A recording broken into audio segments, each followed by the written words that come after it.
Si hay algo de lo que podemos estar seguros en esta mañana, es que todos los creyentes que se encuentran aquí en este lugar desean ver cambios graduales y permanentes en sus vidas. Todo verdadero creyente se encuentra en un proceso de santificación a través del cual nos vamos pareciendo cada vez más al carácter, a la imagen de nuestro bendito Señor y Salvador Jesucristo, a la vez que vamos muriendo cada vez más a todas aquellas actitudes, a todos aquellos rasgos de carácter que son contrarios a nuestro Señor. Sin embargo, no todos los cristianos están conscientes del papel tan importante que juegan las emociones en ese proceso de cambio. No todos estamos conscientes del tremendo obstáculo que las emociones pueden llegar a ser cuando no ocupan un lugar correcto en nuestras vidas. Y ese es precisamente el tema que yo quisiera tratar en esta mañana: las emociones y la santificación. Mis hermanos, nuestras emociones juegan un papel de suprema importancia en cada decisión que nosotros tomamos, en la forma como evaluamos y reaccionamos cada información que recibimos, en nuestra relación con los demás, incluyendo nuestra relación con el Señor, en el proceso de aprendizaje, en el crecimiento espiritual, en la forma como nos comportamos. Nosotros somos seres emocionales. Dice un autor: todo lo que hacemos, todo lo que decimos, todo lo que pensamos es en algún sentido emocional. De hecho, constantemente nosotros nos encontramos revelando lo que hay en nuestros corazones en forma o en función de nuestras emociones. ¿Cuántas veces nosotros decimos me siento de esta o de aquella manera? Todo el tiempo. Ya yo no me siento igual con respecto a esta persona. No me siento igual que antes. Somos seres emocionales. Eso es parte, mis hermanos, de lo que somos, como fuimos creados a imagen y semejanza de Dios. Ahora, ¿cómo funcionan nuestras emociones? Ese aparato emocional que Dios colocó en nuestras almas, ¿cómo funciona? ¿Podemos nosotros ejercer algún tipo de control sobre nuestras emociones? ¿O somos más bien controlados por ellas? ¿Cómo debe ser la interacción entre nuestras emociones y nuestra razón? ¿Se han visto ustedes seguramente muchas veces en esta situación de saber con la cabeza que tienen que hacer algo, pero en el corazón no tener el menor deseo de hacerlo? ¿Cuál de las dos facultades debe ir sentada en el asiento del conductor? ¿La razón o las emociones? Bueno, esas son algunas de las preguntas que yo quisiera responder en esta mañana, y no tengo ningún texto específico que vamos a estar exponiendo. Vamos a ver una perspectiva bíblica general del manejo de las emociones, comenzando con una perspectiva del funcionamiento de nuestras emociones. ¿Cómo funcionan nuestras emociones? Bueno, para responder esa pregunta tenemos que entender que nosotros somos seres emocionales porque fuimos creados a imagen de un Dios emocional. Como decíamos hace un momento, Dios tiene emociones, Dios siente emociones. Solo que a diferencia de Dios, nosotros somos seres compuestos. Dios es solo espíritu, nosotros somos cuerpo y alma. Nosotros tenemos una parte material que es el cuerpo, tenemos una parte espiritual que es el alma, y esa parte material interacciona con la parte espiritual en una forma increíblemente misteriosa. Nosotros no podemos entender de ninguna manera cómo es que interactúan en nosotros el cuerpo y el alma. Por ejemplo, estás triste. ¿Dónde está esa tristeza? ¿Dónde radica? Radica en el alma. Pero esa tristeza que radica en el alma te lleva a llorar con lágrimas físicas que tú puedes palpar.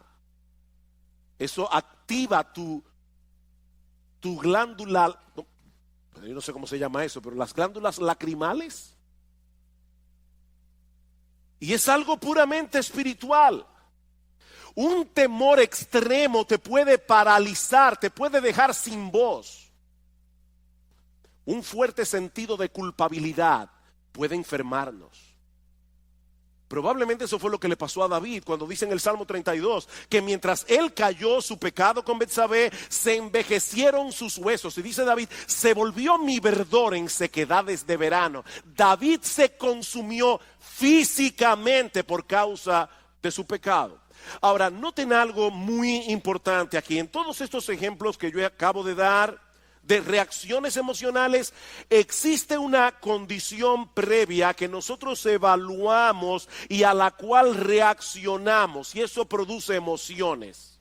En otras palabras, nuestras emociones tienen una estrecha relación con nuestra percepción o con nuestra evaluación de las cosas. Esa percepción puede ser real, puede no ser real, pero el hecho de que nosotros percibamos la realidad de cierta manera es lo que produce en nosotros una reacción emocional. Por ejemplo, el sufrimiento del Señor Jesucristo en el huerto de Getsemaní era real, causado por la perspectiva de un dolor real. El Señor sabía que unas horas más tarde Él iba a estar colgado de una cruz e iba a recibir sobre sí todo el peso de la ira de Dios por causa de nuestros pecados. ¿Qué produjo eso en el Señor? Mi alma está muy triste hasta la muerte, dijo Cristo. La perspectiva de ese dolor, que era real, produjo en el Señor una reacción emocional. Ahora, puede darse el caso de una persona que experimenta una agonía real en su corazón ante la perspectiva de un problema irreal. La Biblia dice, no os afanéis por el día de mañana. ¿Cuántas personas están esperando un problema que nunca llega, pero lo sufren como si fuera real? Aquí tenemos una agonía real producida por una cosa irreal. De manera que las emociones, mis amados hermanos, no se producen en nosotros porque sí. Nuestras emociones no son meras reacciones químicas, como dicen algunos, sobre las cuales no tenemos ningún control. Nuestras emociones se producen como resultado de nuestra percepción o evaluación de las cosas. Por eso alguien ha dicho muy atinadamente que nuestras emociones revelan nuestras creencias y revelan nuestros valores. Nuestras emociones revelan nuestras creencias, revelan nuestros valores. Yo no tengo temor de perder aquello que a mis ojos tiene poco o ningún valor. Eso no me causa tristeza. Así que aquello que te causa una profunda tristeza es lo que revela dónde están tus valores. ¿Qué es lo que tú colocas por encima de lo demás? Yo no me airo por lo que no me importa. Las emociones siempre tienen un objeto en la mira que a nuestros ojos posee algún valor. Brian Borgman dice, por ejemplo, pensar en la ira no produce ira. Vamos a suponer que usted está en la universidad, están dando una clase sobre la ira. Eso no produce ira. Pero pensar en el aborto sí lo produce. ¿Se dan cuenta? Pensar en la ira no produce ira. Pensar en la injusticia del aborto sí produce ira o debería producir ira. Ahora, por supuesto, eso no significa que antes de experimentar una emoción nos detenemos a evaluar conscientemente lo que está sucediendo a nuestro alrededor para luego reaccionar. Eso es algo que ocurre de manera instantánea. Por ejemplo, si en medio de la noche, a las 3 de la mañana, tú estás profundamente dormido, escuchas un ruido atronador en la sala de tu casa, lo más natural es que sientas temor inmediatamente, aunque tú no tengas ni idea de lo que produjo ese ruido. Ese temor se produce por la percepción de que puedes estar en peligro. No es necesario que el peligro sea real. Tal vez fue que se cayó una lámpara, el gato la tumbó. Puede ser que no haya un ladrón en la casa. El peligro no es real. pero basta con que tengamos la percepción de que podemos sufrir algún tipo de daño y eso va a disparar en nosotros la emoción del temor. Y lo mismo ocurre a la inversa. Un individuo puede estar tan seguro de que van a darle un aumento de sueldo que él ya lo está disfrutando sin tenerlo en la mano, aunque al otro día lo boten de la empresa. Y eso lamentablemente pasa muchas veces. O puede suceder que un individuo esté tan seguro de que la muchacha que le gusta le va a decir que sí, que él ya está experimentando la emoción de la boda. Pero resulta que ella le dice que no. Es así como funcionan nuestras emociones. El objeto de nuestra esperanza puede ser una mera ilusión, pero causa una emoción real. Ustedes recuerdan, luego de la victoria de Saúl contra el pueblo de Amalek, que Samuel mandó a llamar al rey Agag, a quien Saúl le había perdonado la vida, a pesar de que Dios le había dicho explícitamente que lo matara. Dice la Biblia en 1 de Samuel capítulo 15 versículo 32, que Agag vino delante de Samuel alegremente, pensando dentro de sí que el peligro había pasado. Unos minutos más tarde fue descuartizado. Su alegría fue real, pero su perspectiva de la realidad no lo era. Y eso nos lleva de la mano a nuestro segundo encabezado. Ya vimos, yo espero que se haya podido entender cómo funcionan las emociones, cómo se disparan las emociones. Bueno, veamos ahora en segundo lugar nuestra responsabilidad en el control de las emociones. Nuestra responsabilidad en el control de las emociones. Mis hermanos, si nosotros partimos de la presuposición de que nuestras emociones son impulsos primitivos o meras reacciones químicas sobre las cuales no tenemos ningún control, entonces nosotros no somos responsables por las emociones que experimentamos. Sin embargo, es interesante notar que en la Biblia Dios nos da órdenes muy precisas con respecto a las emociones que nosotros deberíamos sentir con respecto a ciertas cosas. Dios nos da órdenes emocionales. Por ejemplo, en Deuteronomio capítulo 6, versículo 5.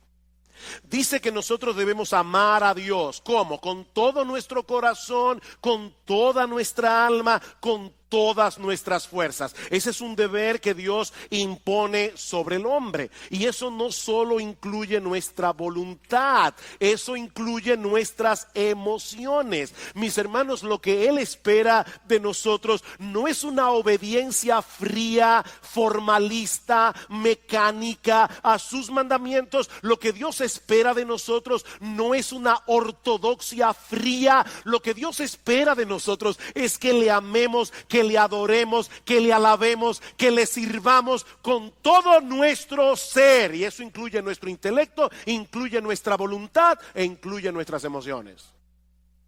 ¿Qué dice el Salmo 100?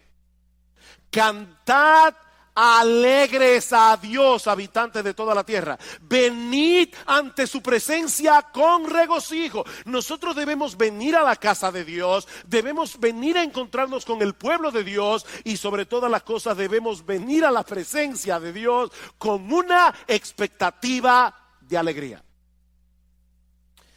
Ahora yo me imagino a algunos aquí pensando: pastor, pero es que yo no puedo darle una orden a mis emociones para sentir ciertas cosas o para dejar de sentir otras cosas. ¿Cómo yo hago eso? Y eso es verdad, en parte. Yo no puedo decirme a mí mismo, si estoy, ¿verdad?, frío, apático, y voy a la iglesia, vengo para la iglesia, yo no puedo decirme a mí mismo: voy a tener gozo, voy a tener gozo, voy a tener gozo. De paso, eso suele matar el gozo. Cuando tú te levantas por la mañana y dices yo tengo que tener gozo, eso no te va a producir gozo. Ahora, noten algo interesante en ese texto de Deuteronomio 6 que yo acabo de citar. Dice el Señor, amarás, ¿verdad? Amarás al Señor tu Dios con todo tu corazón, con toda tu alma, con toda tu mente. Y luego el pasaje continúa diciendo, y estas palabras que yo te mando hoy estarán sobre tu corazón, y las repetirás a tus hijos, y hablarás sobre ellas estando en tu casa y andando por el camino y al acostarte y cuando te levantes, y las atarás como una señal en tu mano y estarán como frontales entre tus ojos, y las escribirás en los postes de tu casa y en tus puertas. En otras palabras, ese amor de Dios se nutre del conocimiento que nosotros obtenemos acerca de Dios por medio de su revelación. Para amar a Dios con todo nuestro ser, alma, intelecto, voluntad, emociones, necesitamos información fidedigna acerca de Dios, una información que según este texto nosotros debemos traer continuamente a nuestras cabezas y a la mente de nuestros hijos. En otras palabras, hay una relación estrecha entre nuestras emociones y nuestro conocimiento. Hay una relación estrecha entre nuestras emociones y nuestro proceso de pensamiento. Por ejemplo, Salmo 18, versículos 1 al 3, dice el salmista: yo te amo, Jehová, fortaleza mía. Jehová, roca mía y castillo mío, mi libertador, Dios mío, fortaleza mía, en él confiaré, mi escudo y la fuerza de mi salvación, mi alto refugio. Invocaré a Jehová, quien es digno de ser alabado, y seré salvo de mis enemigos. Estas expresiones de amor de parte del salmista surgieron de una percepción adecuada de Dios, fruto de la percepción y del conocimiento verdadero que el salmista tenía acerca de Dios. Dios es un refugio, Dios es un castillo en el cual podemos escondernos en tiempos de aflicción. Y lo mismo podemos decir acerca del amor al prójimo. Los dos mandamientos más importantes son: amarás al Señor tu Dios y al prójimo como a ti mismo.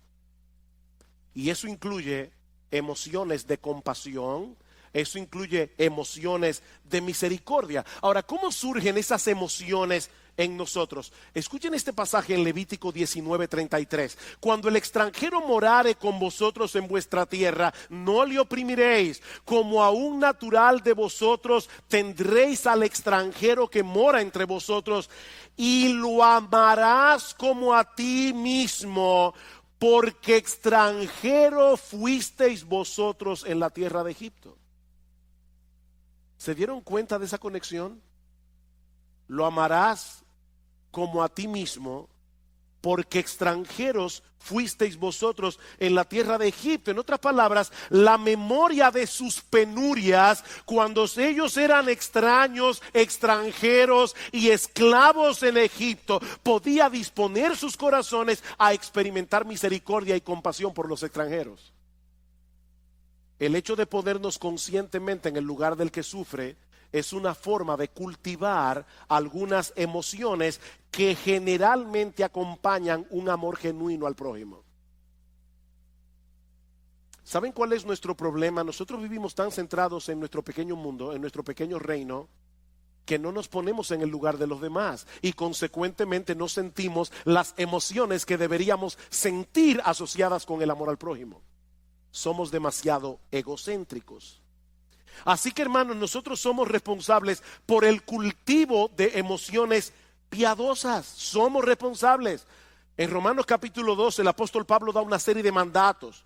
Y observen cómo cada uno de estos mandatos va conectado con nuestra vida emocional. El que preside debe hacerlo con solicitud.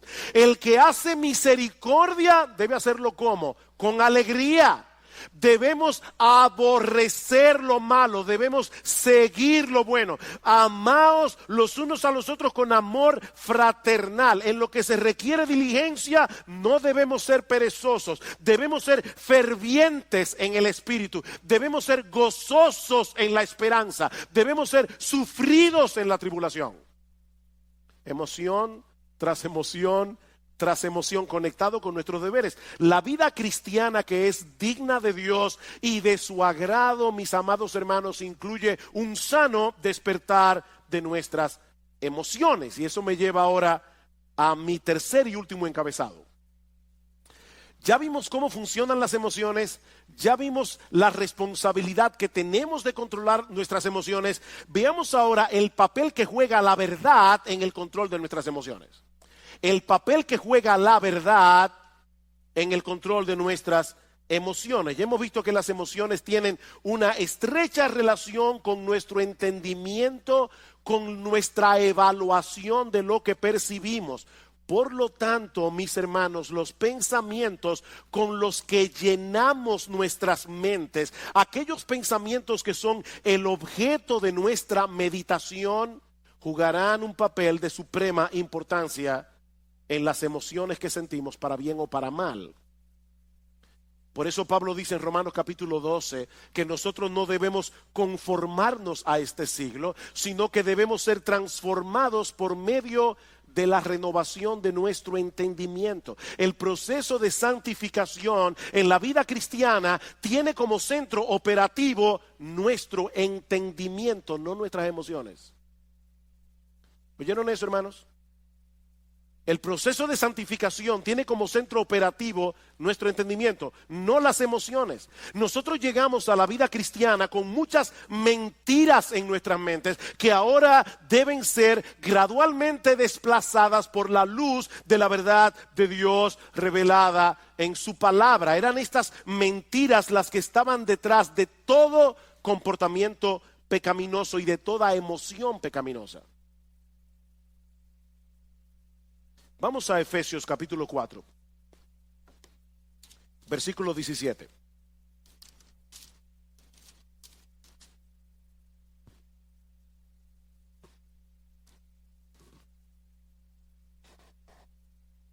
Dice Pablo, versículo 17, esto pues digo y requiero en el Señor, que ya no andéis como los otros gentiles que andan en la vanidad de su mente, teniendo el entendimiento entenebrecido, ajenos de la vida de Dios, por la ignorancia que en ellos hay, por la dureza de su corazón. ¿Por qué los incrédulos viven como viven? Pablo dice, porque tienen una mente vana en lo que respecta a las cosas espirituales. Pueden ser personas sumamente inteligentes en todo lo demás, pero en lo que respecta a la vida de Dios son ignorantes. Ignoran la eternidad, ignoran la gloria de Dios, ignoran la majestad de Dios, ignoran la belleza de Dios. Y por esa razón van detrás de cosas vanas. Tim Chester dice, nosotros pecamos porque creemos la mentira de que estamos mejor sin Dios, de que sus reglas son opresivas, de que seremos libres sin Él, de que el pecado ofrece más que Dios. Es una forma equivocada de pensar que produce emociones equivocadas y un patrón de vida equivocado. Más adelante dice Chester, no mucha gente se ve a sí misma como alguien que cree mentiras. Pero cada vez que nosotros dejamos de confiar en la palabra de Dios, estamos creyendo en otra cosa, ¿no es así? Y esa otra cosa siempre es una mentira. La palabra de Dios es verdad. Todo lo que tú crees que es contrario a la palabra de Dios es una mentira. Y esa mentira va a producir en ti pecado. Y mis hermanos, esto es algo crucial. Recuerden que nuestras emociones dependen de nuestra percepción de la realidad. ¿Por qué nos deprimimos y nos amargamos ante las circunstancias adversas de la vida? ¿Por qué? Oh, pastor, pero eso es obvio. Si yo tengo un problema económico, me voy a deprimir porque tengo un problema económico. Si tengo un problema de salud, me voy a deprimir porque tengo un problema de salud. No. La razón por la que nos deprimimos y nos amargamos ante las circunstancias adversas de la vida es porque en el fondo de nuestros corazones nosotros no creemos que Dios esté en control. Es porque en el fondo de nuestros corazones nosotros no creemos que Dios nos ama. Nosotros no creemos que Dios está obrando a nuestro favor. ¿Se dan cuenta? Y no importa lo que tú digas con tu boca acerca de lo que tú dices creer. No, tu vida emocional revela qué es lo que tú realmente crees. Alguien decía que hay una brecha, un abismo entre lo que nosotros creemos en teoría y lo que creemos en la práctica. Hay una brecha allí. Déjenme ponerles un ejemplo. Y quiero ser lo más práctico que yo pueda, por eso estoy poniendo muchos ejemplos en esta mañana, porque este no es un tema fácil de entender. No es algo tan fácil de agarrar conceptualmente.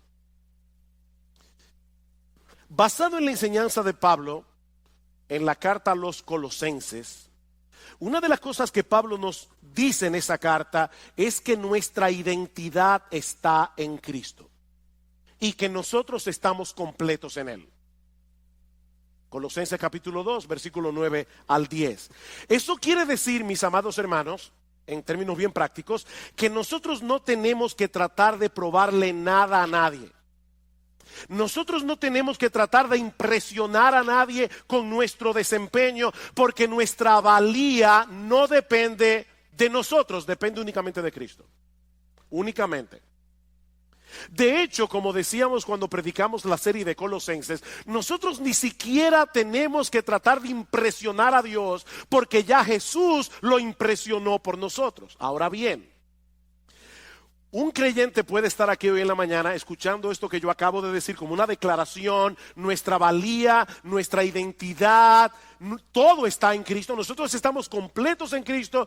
Un creyente puede estar aquí hoy, ahora mismo, en esta mañana, y estar asintiendo a esta enseñanza bíblica con todas sus fuerzas. Si nuestra identidad está en Cristo, o como dice Pablo en el capítulo 3 de Colosenses, nuestra vida está escondida en Él. Pero resulta que mañana, cuando este individuo que está aquí sentado hoy llega a su trabajo, le dan la información de que él ha sido despedido.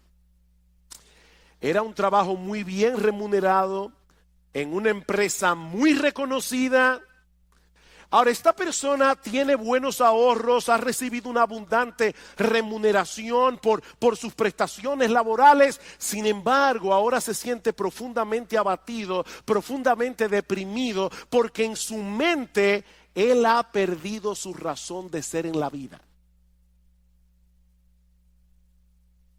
Antes él era alguien, porque él trabajaba en esta empresa tan reconocida. Pero ahora él se siente como un don nadie, más digno de compasión que de respeto. ¿Saben por qué? Porque en la mente de ese individuo, no importa la teología que él decía con la boca, en la mente de este individuo su identidad no depende de Cristo, depende de sus logros personales. Y eso le puede pasar a un padre. O sea, su identidad depende de que la gente lo reconozca como un buen padre. Una madre, su identidad depende de que la gente la reconozca como una buena madre. Y por supuesto, cuando sus hijos hacen una de las suyas, sobre todo públicamente, delante de todo el mundo, su universo se desmoronó, porque toda su identidad descansaba en esa identidad que esa persona había forjado. Ahora fíjense, este individuo que perdió el empleo, él sigue siendo cristiano, ¿verdad que sí? Él es creyente, solo que ahora es un creyente desempleado, de manera que su identidad primaria no ha cambiado, sigue siendo exactamente la misma. Él es un pecador salvado por gracia, justificado por la fe en la persona del Señor Jesucristo. El problema es que él todavía continúa sintiendo la necesidad de probar algo. No sé si se dan cuenta de lo que estoy tratando de explicar aquí. Él está tratando de probar algo, de justificarse ante los demás, o de justificarse ante sí mismo, cuando lo cierto es, mis amados hermanos, que nosotros no tenemos nada que probar. Cristo es nuestra identidad y eso no cambia con las circunstancias. ¿Ven ustedes, mis hermanos, cómo la mentira obra en nosotros? Así que si queremos ver cambios en nuestras vidas y llegar a ser emocionalmente estables, necesitamos que la verdad de Dios revelada en su palabra continúe desplazando las mentiras de nuestros corazones. Dice Tim Chester, la santificación consiste en hacer cada vez más pequeña la brecha que hay entre nuestra fe confesional y nuestra fe funcional.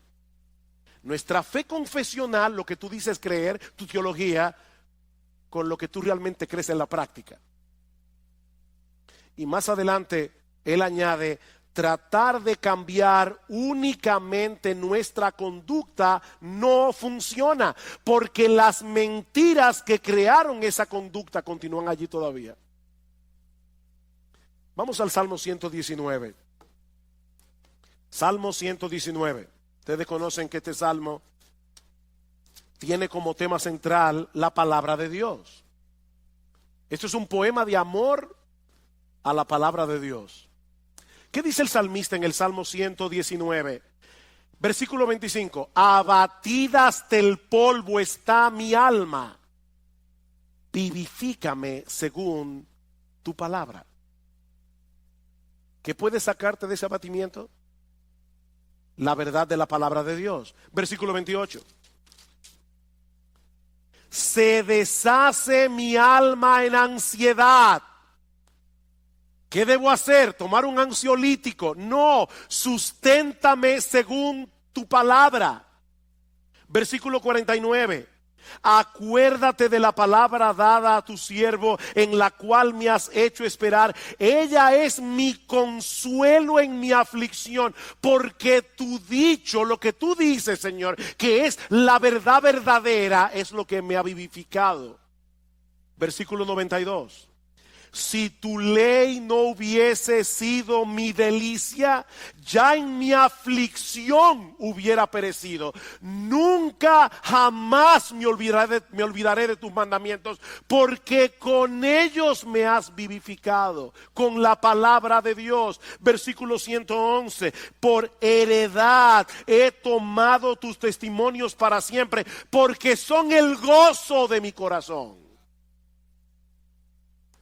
Mis hermanos, ¿qué es lo que el salmista está diciendo aquí? Que es la verdad de Dios revelada en su palabra la que nos hace libres. Es la verdad de Dios revelada en su palabra la que nos consuela. Es la verdad de Dios revelada en su palabra la que levanta nuestra alma abatida. Es la verdad de Dios revelada en su palabra.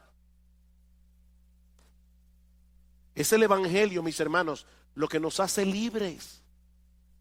Es la verdad revelada en la palabra de Dios la que debe ir sentada en el asiento del conductor de nuestras vidas, no las emociones.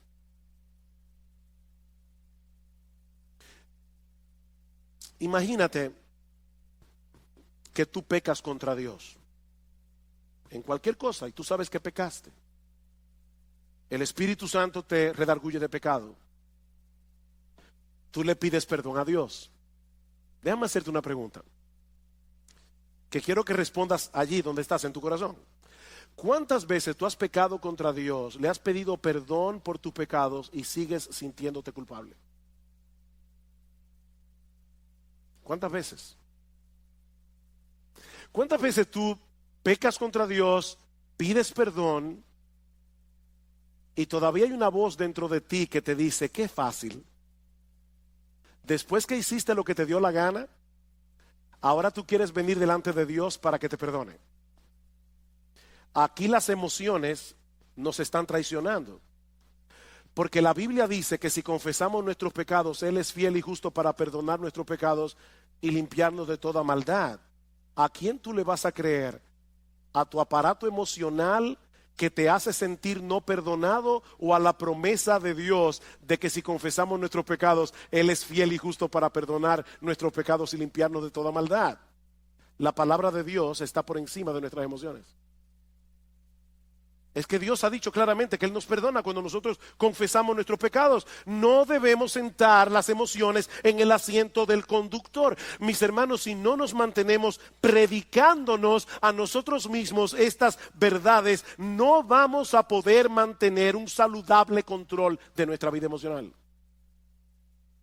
Salmo 103, versículo 2. Estaba leyendo este salmo ayer. Bendice, alma mía, a Jehová, y bendiga todo mi ser su santo nombre. Bendice, alma mía, a Jehová, y no olvides ninguno de sus beneficios. Él es quien perdona todas tus iniquidades. Él es el que sana todas tus dolencias. Él es el que perdona todas tus iniquidades.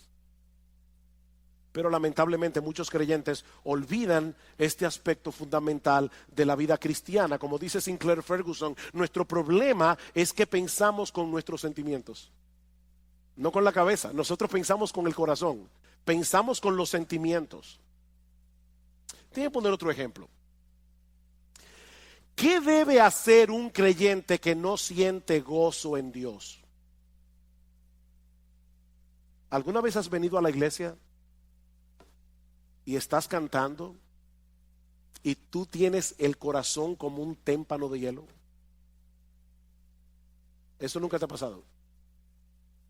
Te felicito. A mí me ha pasado. ¿Y saben qué es hablando en buen dominicano, lo que da más cuerda cuando uno está así?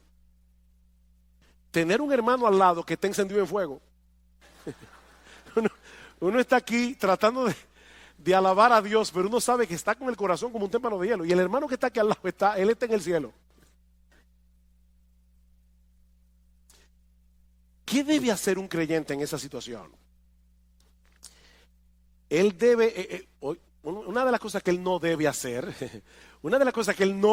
es fingir una emoción que él no tiene. No hagas eso es mentira. Pero una de las cosas que tú debes hacer es recordarte a ti mismo que Dios sigue siendo nuestro gozo y aceptarlo por fe. Aunque en ese momento no estés sintiendo nada, Dios sigue siendo nuestro gozo y yo debo aceptarlo por fe. Tu gozo no va a retornar pensando en el gozo o deseando el gozo, sino enfocándote en las verdades acerca de Dios reveladas en su palabra. Es mirando a Dios, no al gozo. No persigas al gozo, persigue a Dios. ¿Cómo yo persigo a Dios? Enfocando mi mente en lo que Él me ha dicho que Él es en su palabra.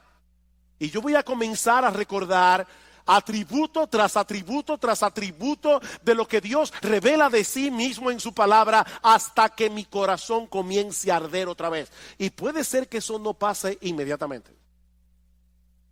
Eso puede tomar horas, eso puede tomar días, pero nosotros vamos a estar luchando con el ángel hasta que Él nos bendiga. ¿Te sientes temeroso porque tú no tienes el control de muchas cosas que pueden ser una amenaza eventual en tu vida? Recuerda que nuestro Dios es grande y todopoderoso. Todas las cosas que existen fueron creadas por Él y Él está en control de todas y cada una de ellas. Dice en Mateo capítulo 10 versículo 29 al 31 que no se cae un pajarito del cielo sin que la voluntad de Dios así lo permita. ¿Saben lo que ocurre cuando no confiamos en el control soberano de Dios? Que entonces nosotros trataremos de asumir ese control en una forma pecaminosa, ya sea tratando de dominar por la fuerza a los demás o de manipularlos. La manipulación no es más que un intento de tomarle a Dios el control. Yo quiero controlar a las personas a mi alrededor. Otro ejemplo. ¿Te has dado cuenta que muchos de los pecados que nosotros cometemos tienen que ver con nuestro afán de obtener la aprobación de otros o por temor a que otros te rechacen? ¿Tú te has dado cuenta de ese movimiento de tu corazón? La Biblia le llama a eso temor a los hombres. Y en Proverbios capítulo 29, versículo 25, dice que el temor a los hombres es como un lazo que nos esclaviza. Ese es un problema muy común que se manifiesta de muchas maneras. Por ejemplo, susceptibilidad a la presión de grupo. Necesitar que las personas me den algo, cariño, respeto, admiración, preocupación por nuestra autoestima, llenarte de compromisos porque no sabes decir que no. Eso es temor a los hombres. Pequeñas mentiras para lucir bien delante de los otros. Compararte con otras personas. Sentir temor de compartir el evangelio. Eso es temor a los hombres. ¿Cómo podemos lidiar adecuadamente con el temor a los hombres? Bueno, la psicología humanista nos aconseja aumentar nuestra autoestima y lamentablemente muchos creyentes han caído en esa trampa. Pero eso no resuelve el problema, sino que lo complica. Porque en realidad la baja autoestima no es otra cosa que una elevada autoestima disfrazada. ¿Tú oíste eso? La baja autoestima es una elevada autoestima disfrazada. Déjeme explicar eso porque sé que veo la cara de algunos mirándome así como con una cara de signo de interrogación. Una persona puede ser muy tímida, le da temor abrir la boca y algunos dicen es que el pobre tiene una baja autoestima. No. La razón por la que él o ella es tímido es porque se estima tanto que él tiene miedo de abrir la boca y confirmar ante los demás que es un tonto. Es mejor callarse y dejar que las personas sospechen que tú eres un tonto, abrir la boca y confirmar que lo eres. Entonces la razón por la que mucha gente es tímida es porque no quiere descubrirse delante de los demás porque se estima demasiado a sí misma. Si no se estimara tanto, no tuviera temor de los demás. En el fondo, nuestro problema con todas esas cosas que yo he mencionado es que estamos creyendo que no tenemos el estatus que creemos merecer. Alguien dice, nosotros elevamos deseos que a menudo son buenos en sí mismos, el deseo de ser amado, el deseo de afirmación, el deseo de respeto. Elevamos eso al nivel de necesidades sin las cuales pensamos que no podemos tener una vida equilibrada. Hablamos de necesitar la aprobación y la aceptación de otros cuando nuestra verdadera necesidad es glorificar a Dios y amar a las personas. Esa es tu verdadera necesidad, glorificar a Dios, no que la gente viva para ti. ¿Cuál es el remedio para el temor a los hombres? El temor a Dios. El temor a Dios. Él es grande, Él es glorioso, Él es digno de admiración, Él es digno de temor reverente, Él es digno de adoración. Medita a menudo en su gloria, su grandeza, su justicia, su santidad, su amor, su poder, su esplendor, su belleza, su gracia, su misericordia, su compasión. Y tú vas a ver cómo el temor a los hombres comienza a desvanecerse en tu corazón. Salmo 27. Salmo 27, versículo 1. Jehová es mi luz y mi salvación. ¿De quién temeré? Jehová es mi luz y mi salvación. ¿De quién temeré? Jehová es la fortaleza de mi vida. ¿De quién he de atemorizarme? Cuando se juntaron contra mí los malignos, mis angustiadores y mis enemigos para comer mis carnes, ellos cayeron y tropezaron. Aunque un ejército acampe contra mí, no temerá mi corazón. Aunque contra mí se levante guerra, yo estaré confiado. ¿Por qué? Porque Jehová es mi luz y mi salvación.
Imagínate ese Dios al lado de la persona a la que tú le temes.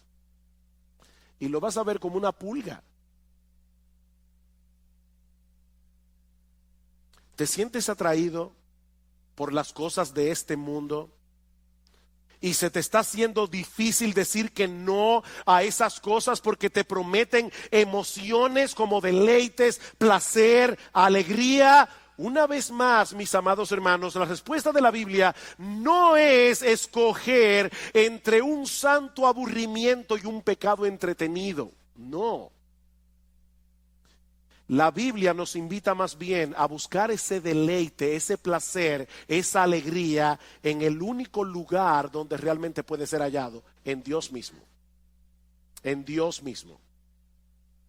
¿Recuerdan ustedes lo que Cristo le dijo a la mujer samaritana? El que bebiere de esta agua volverá a tener sed, mas el que bebiere del agua que yo le daré no tendrá sed jamás, sino que será en él una fuente de agua que salte para vida eterna. ¿Qué es esa fuente de agua? ¿Saben qué es esa fuente de agua? Dios mismo. Es el Espíritu Santo morando en nuestro interior. ¿Y cómo lo sabemos? Porque más adelante en Juan capítulo 7, versículo 37 al 38, escuchen lo que dice el Señor Jesucristo. En el último y gran día de la fiesta, Jesús se puso en pie y alzó la voz diciendo: si alguno tiene sed, venga a mí y beba. El que cree en mí, como dice la Escritura, de su interior correrán ríos de agua viva. ¿Qué le dijo a la samaritana? El que bebiere de esta agua volverá a tener sed. El que bebiera del agua que yo le daré no tendrá sed jamás, sino que será en él una fuente de agua que salte para vida eterna. ¿Cuál es esa fuente de agua? Versículo 39. Esto dijo del Espíritu que habrían de recibir los que creyesen en él. Es Dios por su Espíritu morando en nuestro corazón. Es una fuente de agua que salta para vida eterna. Los deleites de este mundo no perduran. Nosotros fuimos creados para disfrutar de un deleite más profundo y perdurable, el deleite de conocer a Dios y de tener comunión con Él. Alguien decía que cada vez que nosotros pecamos es porque pensamos que el placer del pecado es real y que el gozo en Dios es insustancial o distante. Pero lo cierto es, oigan esto, hermano, porque es importante, es exactamente al revés. Cada gozo que experimentamos en esta vida es una sombra de la fuente de todo gozo, que es Dios mismo. Cada gozo que tú experimentas es una sombra del verdadero gozo que se encuentra en Dios. Y mis hermanos, yo podría continuar en esta mañana multiplicando los ejemplos, pero el tiempo se ha ido. Todos llegarían al mismo punto. Dios nos creó a su imagen y semejanza. Eso incluye nuestra facultad de experimentar emociones. Nuestra vida emocional fue diseñada originalmente para girar en torno a la persona de Dios y nadie más. Podemos disfrutar de un montón de cosas creadas por Él para nuestro deleite, pero si sustituimos a Dios por esas cosas, ya hemos caído en el pecado de la idolatría. Y la idolatría es blasfema, es dañina y es destructiva. Dice el Salmos 16:4, se multiplicarán los dolores de aquellos que sirven diligentemente a otro Dios. Si queremos tener una vida emocional estable y seguir avanzando en nuestra santificación progresiva, lo que necesitamos no es terapia psicológica, lo que necesitamos es llevar cautivo todo pensamiento a la obediencia a Cristo. Llenar nuestras mentes con la palabra de Dios y creer ciertamente lo que dice la palabra de Dios. Pongamos la verdad de Dios revelada en su palabra en el asiento del conductor, sentemos las emociones en el asiento del pasajero y sigamos corriendo nuestra carrera con paciencia, con los ojos puestos en Jesús, buscando en Él y solo en Él lo que solo Él puede dar.